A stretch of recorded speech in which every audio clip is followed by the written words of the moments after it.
Hello viewers, നമുക്കിന്ന് പടവലങ്ങയും തൂരപ്പരിപ്പും കൊണ്ട് തോരൻ എങ്ങനെയാണ് വെക്കുന്നതെന്ന് നോക്കാം. അതിന് മുമ്പ് നിങ്ങൾക്ക് എൻ്റെ വീഡിയോ ഇഷ്ടപ്പെടുകയാണെങ്കിൽ ലൈക്ക് ചെയ്യാനും ഷെയർ ചെയ്യാനും സബ്സ്ക്രൈബ് ചെയ്യാത്തവർ സബ്സ്ക്രൈബ് ചെയ്യാനും കമൻറ്റ് ചെയ്യാനും മറക്കരുത്. ഇനി നമുക്കത് എങ്ങനെയാണ് ഉണ്ടാക്കുന്നതെന്ന് നോക്കാം. അതിന് വേണ്ടിയിട്ട് ഞാൻ ഒരു പടവലങ്ങ അതേമാതിരി ചെറിയൊരു കഷ്ണം പടവലങ്ങ എടുത്തിട്ടുണ്ട്.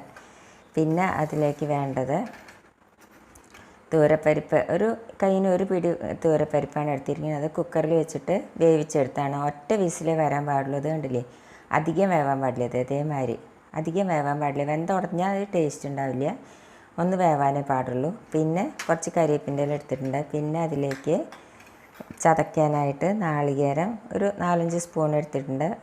പച്ചമുളക് ഒരു എരിവിനനുസരിച്ച് എടുക്കാം. പിന്നെ ജീരകം 1 സ്പൂണ്, പിന്നെ വെളുത്തുള്ളി 2 അല്ലി എടുത്തിട്ടുണ്ട്. പിന്നെ അതിലേക്ക് വേണ്ടത് മഞ്ഞൾപ്പൊടി ഒരു 1/4 സ്പൂൺ, ഉപ്പ് ആവശ്യത്തിന്, പിന്നെ കടുക്, പിന്നെ ഒരു സവോള, ചെറിയൊരു സവോള ഇതേമാതിരി ചെറുതാക്കി നുറുക്കി എടുത്തിട്ടുണ്ട്.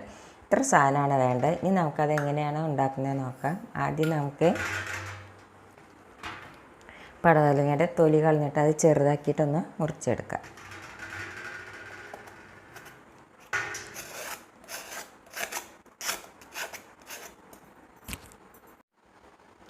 ഇപ്പോൾ പടവലങ്ങ ഇതേമാതിരി ചെറുതാക്കി നുറുക്കിയെടുത്ത് കഴിഞ്ഞു. ഇതേമാതിരി ചെറുതാക്കി നുറുക്കിയെടുക്കണം. പിന്നെ എന്താ വേണ്ടതെന്ന് വെച്ചാൽ നുറുക്കിയിട്ട് കഴുകിയെടുത്താണിത്. ഇനി എന്താ നമ്മൾ ചെയ്യേണ്ടതെന്ന് വെച്ചാൽ നമുക്ക് ഈ നാളികേരവും പച്ചമുളകും ജീരകവും വെളുത്തുള്ളിയും കൂടി ഒന്ന് മിക്സിയുടെ ഈ ജാറിലിട്ടിട്ട് ഒന്ന് ചതച്ചെടുക്കാം.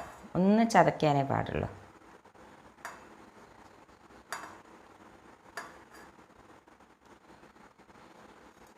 ഇത് നമുക്കൊന്ന് ചതച്ചെടുത്തിട്ട് വരാം.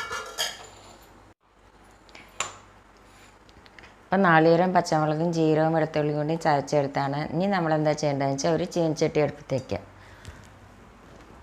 അതിലേക്ക് നമുക്ക് കുറച്ച് വെളിച്ചെണ്ണ ഒഴിച്ച് കൊടുക്കാം.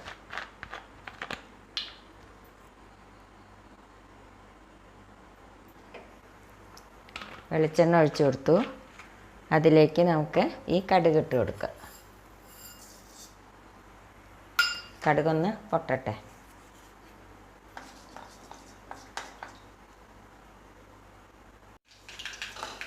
അപ്പോൾ കടുക് പൊട്ടിക്കഴിഞ്ഞ് അതിലേക്ക് നമുക്ക് ഈ കരിവേപ്പിൻ്റെ ഇല ഇട്ട് കൊടുക്കാം. ഇനി അതിലേക്ക് നമുക്ക് ഈ സവാള ഇട്ട് കൊടുക്കാം. സവാള ഒന്ന് വഴന്ന് കിട്ടട്ടെ.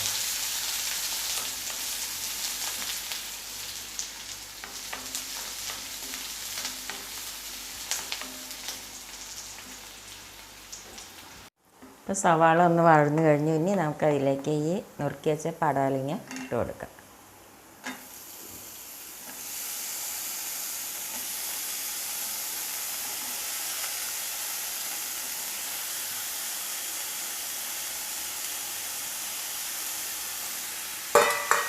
ഇതിലേക്ക് നമുക്ക് ഈ ഉപ്പും മഞ്ഞൾപ്പൊടിയും കൂടി ഇട്ട് കൊടുക്കാം.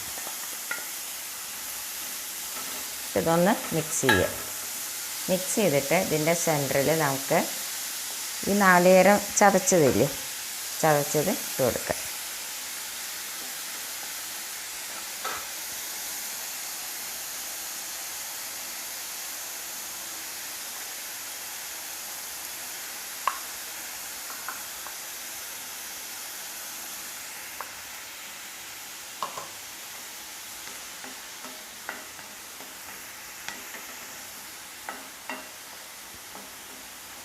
എന്നിട്ട് തീ സിമ്മിലാക്കിയിട്ട് നമുക്കിതൊന്ന് അടച്ചു വെച്ച് കൊടുക്കാം.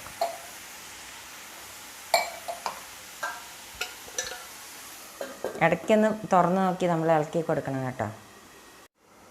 നമുക്കിനി ഇതൊന്ന് തുറന്ന് നോക്കാം.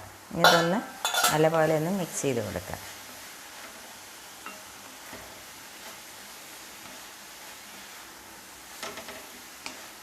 അപ്പോൾ ഈ പടവലങ്ങയിൽ നിന്ന് തന്നെ വെള്ളം ഇങ്ങനെ ഇതായിട്ട് വരും. അതുകൊണ്ട് ഞാൻ നാളികേരം ചതച്ചതിൽ അധികം വെള്ളം ഒഴിച്ചിട്ടില്ല. അങ്ങനെ ചതച്ചെടുക്കുകയും ചെയ്തിട്ടുള്ളൂ. ഇനി നമുക്ക് ഈ തൂരപ്പരിപ്പ് വേവിച്ചില്ലേ, അത് നമുക്കിതിലേക്ക് ഇട്ട് കൊടുക്കാം. ഇത് നല്ലപോലെ ഒന്നും കൂടി ഒന്ന് മിക്സ് ചെയ്ത് കൊടുക്കാം.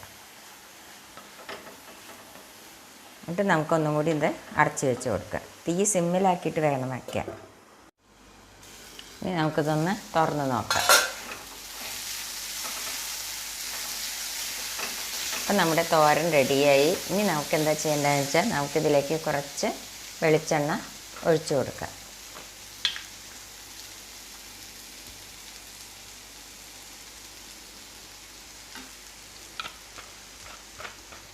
ഇനി ഒന്ന് മിക്സ് ചെയ്ത് കൊടുക്കാം. എന്നിട്ട് നമുക്ക് ഒന്നും കൂടി ഒന്ന് അടച്ച് വെച്ച് കൊടുക്കാം. ഇനി നമുക്ക് ഇത് ഒന്നും കൂടി മിക്സ് ചെയ്ത് കൊടുക്കാം. ഗ്യാസ് ഓഫ് ചെയ്യാം. അപ്പോൾ നമ്മുടെ തോരൻ റെഡിയായി. ഇത് നിങ്ങളെല്ലാവരും ട്രൈ ചെയ്ത് നോക്കുമല്ലോ. ചോറിൻ്റെ കൂടെ കഞ്ഞിയുടെ കൂടെ എല്ലാം കഴിക്കാൻ നല്ല ടേസ്റ്റാണ്. Thank you.